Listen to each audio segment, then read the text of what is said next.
Congressman! Hoy, Congressman! Hinamon ko kayo! Kayong mga congressman, hindi na kayo pwede magpatawag ng armed forces. May pamiting-meeting pa kayo sa armed forces. Ha?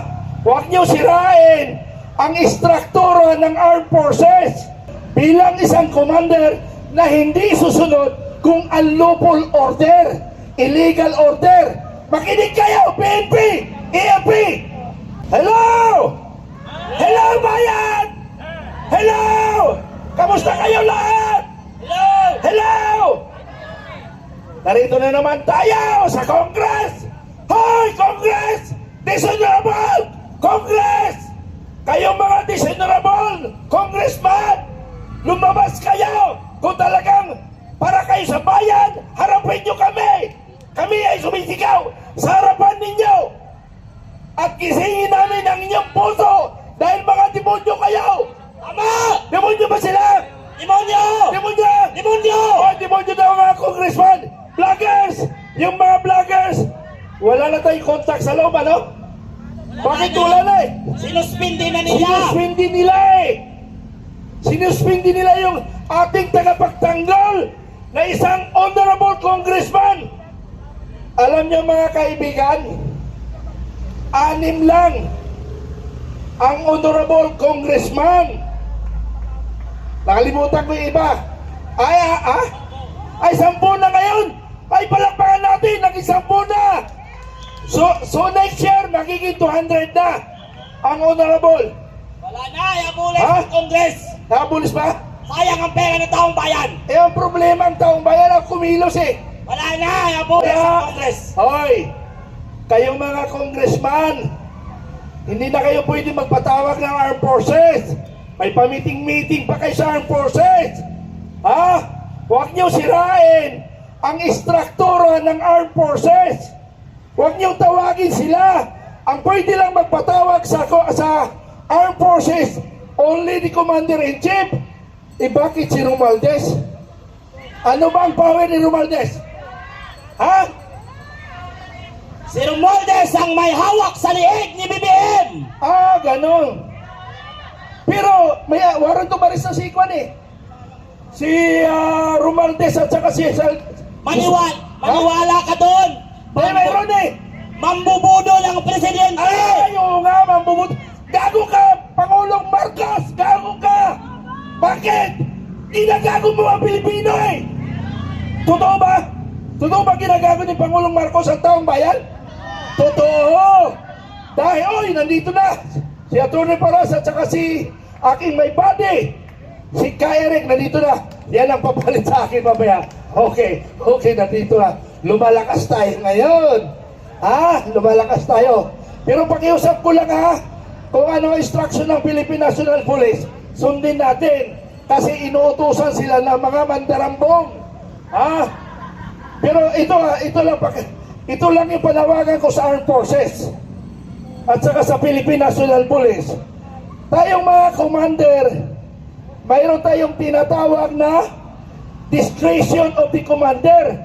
Mayroon tayong decision bilang isang commander na hindi susunod kung unlawful order, illegal order.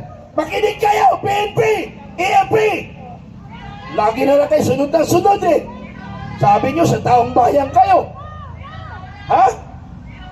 Kasi nga, kaya nga gusto ko, pagpasok ko kanina sa Aguinaldo, gusto ko yung protect. Binasa ko yung protect the Filipino people Protect! and state. Ang problema, nawala na yung protect. Pati people, nawala na rin. Protect the bangag of the president! Protect the... Pakiusap ko lang ang forces. Sabi nga ni Yusik Astra, sana mahuntog ang AFP.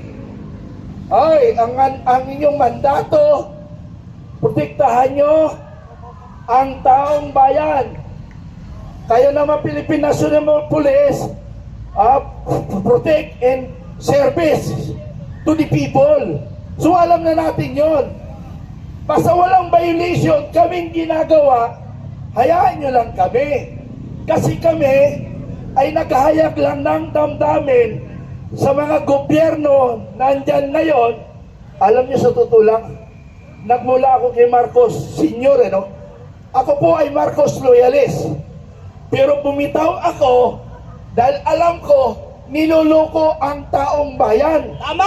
Ha? Niloloko yung taong bayan. 6 million na itulong ko kaya kay Marcos sa eleksyon. Tapos ngayon, bumitaw ako kasi alam ko hindi naman si Pangulong Marcos ang nagpapatakbo ng Pilipinas. Tama! Sino? Si First Lady! Ay, First Lady! Ngayon bilang Pangulo, dapat magiging huwaran tayo. Pero baka makalimutan ko, ano? Ang gusto ko talaga panawagan, Congressman! Hay, Congressman! Hinamon ko kayo! Hay! Iparinig nyo yung mga vloggers. Mayroon ba kayo kontak sa loob? Para marinig nila. Wala na si Congressman Kiko eh. Mayroon daw, mayroon. Hay, Congressman! Mga dishonorable! Mga walang iya kayo! Huwag na ubusin ang kaban ng bayan! Tama! Magtira naman kayo sa 2028, ha? 2028, baka wala ng kaban ng bayan. Magtira kayo. Pag naubos ang pera ng kaban ng bayan by 2028, ang taong bayan ang maniningil sa inyo. Kami ay mamamasyal sa inyong bahay. Alam namin lahat ng bahay ninyo. Kahit nasa Forbes pa kayo tumira. Kaya namin lusubin. Mali. Mamamasko. Mamamasyal kami, mamamasko pala kami. Hindi pala lulusubin. Mamamasyal kami, mamasko. Kami sa Malacanang. December 25, pwede tayo pumunta ng Malacanang eh. Pwede? Ha? Pwede? Schedule natin 25, ano? Walang! Mamamasko tayo! Walang titigil I-ready hanggat natin walang sobre. Ha? bumababa. I-ready natin sobre. Marami ako sobre yata. Okay. Ang gusto ko lang kaya kami narito mga kaibigan. Gusto lang. Ha? Ang malita. Ubus na yung malita eh. Sobre na lang natira. Okay. Kaya kami narito ngayon sa harapan ninyo mga kaibigan.